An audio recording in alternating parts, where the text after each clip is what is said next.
വിദ്യാർത്ഥി പ്രക്ഷോഭത്തിന്റെ മറവിൽ ന്യൂനപക്ഷങ്ങൾക്ക് നേരെ അതിക്രമങ്ങളുണ്ടായ ബംഗ്ലാദേശിൽ സ്ഥിതിഗതികൾ നിയന്ത്രിക്കാൻ ശ്രമവുമായി ഇടക്കാല സർക്കാർ. ഇടക്കാല പ്രധാനമന്ത്രി മുഹമ്മദ് യൂനുസ് ന്യൂനപക്ഷ സംഘടനാ പ്രതിനിധികളുമായി ചർച്ച നടത്തും.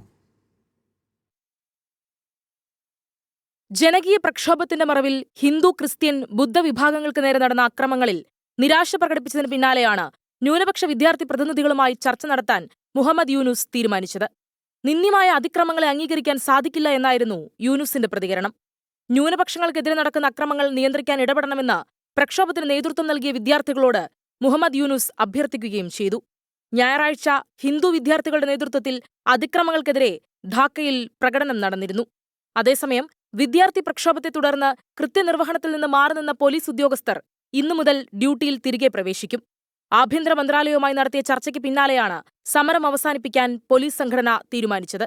വിദ്യാർത്ഥി പ്രക്ഷോഭത്തിനിടെ പോലീസ് സ്റ്റേഷനുകൾ ആക്രമിച്ചതിനെ തുടർന്നാണ് ഉദ്യോഗസ്ഥർ സമരം പ്രഖ്യാപിച്ചത്. Research desk 24.